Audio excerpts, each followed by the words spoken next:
ये बस चेक करो भाई, ठीक है ना। ओके, थोड़ा सा पास हो गया, बढ़िया। स्वागत है आप लोग का, हेलो स्वागत है पुनीत जी, स्वागत है आपका सभी का। ओके ओके, ठीक है ठीक है। अब देखो एक का अंतर कोण, अब आप लोग को पहले लाइन से बताऊंगी समांतर रेखाएं क्या होती हैं।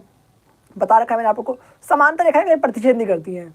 आपने रेलवे ट्रैक देखा है ना, वो दो पटरियां होती है, कहीं क्रॉस नहीं करती आपस में, वो पैरेलल होती हैं, चाहे कहीं भी चल जाओ। उनके बीच का एंगल कितना होता है देखो। वैसे मैं पहले लाइन से आप लोग करवा रखा है अच्छे तरीके से। इन दोनों कोणों का सम कितना होता है 180 आता है, पता है आप लोग को। इन दोनों कोणों का सम कितना आता है 180 आता है, ये पता है आप लोग को अच्छे तरीके से। सिंपल सी बात है, जो समांतर रेखाएं होती है कहीं प्रतिच्छेद नहीं करती हैं, सिंपल सी बात है। जैसे मान लिया, आप बताओ, मैं आपको एग्जाम्पल दे रहा हूं एक चीज़, ठीक है। बताओ ये रेखा समांतर है कि नहीं है, ये रेखा समांतर है कि नहीं है, बताओ, कमेंट करो जल्दी से। ये रेखा समांतर है कि नहीं है, और एक रेखा मैं नीचे बना रहा हूँ, और ये समांतर है कि नहीं है, बताओ दोनों में से कौन सी समांतर रेखा है और कौन सी असमांतर रेखा है। चलिए बताए कमेंट करके, ये समांतर है कि नहीं है, और ये कौन सा समांतर रेखा है, बताओ जल्दी से, देखने से पता चला साफ साफ। जो कभी प्रतिच्छेद नहीं करती हैं वो क्या होती है, समांतर रेखा होती है। जो प्रतिच्छेद करती है वो असमांतर रेखाएं होती है, समांतर नहीं होती, मतलब कि। ओके, साफ साफ दिख रहा है। अगर आप इस रेखा को आगे ले आओगे तो कहीं ना कहीं प्रतिच्छेद जरूर करेंगी, तो क्या होगी, ये समांतर रेखा नहीं है, और ये समांतर रेखा है, साफ दिख रहा है बिल्कुल, ये कभी प्रतिच्छेद करने ही नहीं वाली है, ठीक है। सिंपल सी बात है, तो इस तरफ करते हैं। अब देखें आप लोग आगे, हम करने वाले एकांतर कोण। एकांतर कोण के दो पार्ट्स होते हैं, पहला तो एकांतर अंतः कोण और दूसरा एकांतर बाह्य कोण, ठीक है। इसके दो टाइप्स होते हैं, एकांतर। मैं इस लाइव में सिर्फ एकांतर कोण के बारे में बताने वाला हूँ, उससे ज़्यादा नहीं, ठीक है, क्योंकि 6.2 से पहले आप लोग का ये टॉपिक है, इसी के ऊपर आप लोग का पूरा वो हो जाएगा खत्म। 6.2 प्रश्नावली 6.2, ठीक है।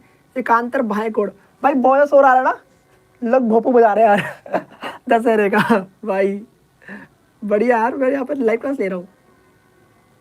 बाह्य कोण, ठीक है, बहुत ही सिंपल टॉपिक है। देखो, अगर ये x है तो ये भी x होगा, अगर ये y है तो ये y होगा। सिंपल से याद रखो, आपको बनाना है z, ठीक है।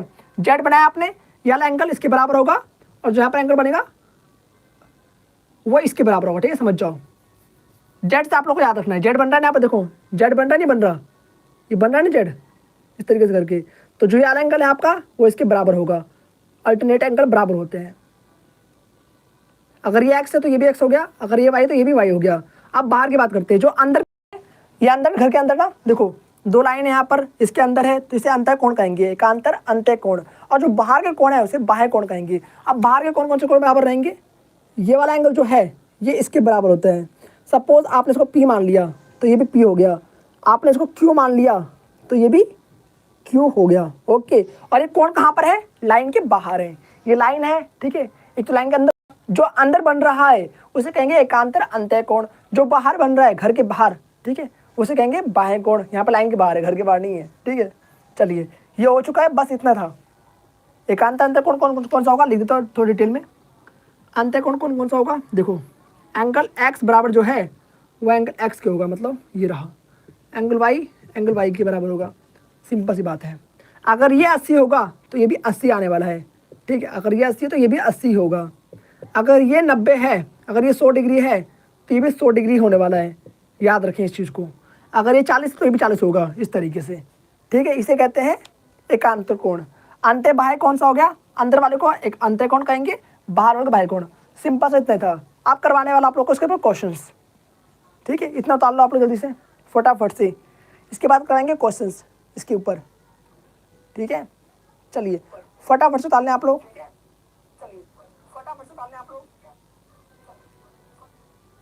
क्वेश्चन देखेंगे इसके बाद। कैसा कुछ आवाज आ रहा है, मैं तो सुनने तो दे रहा।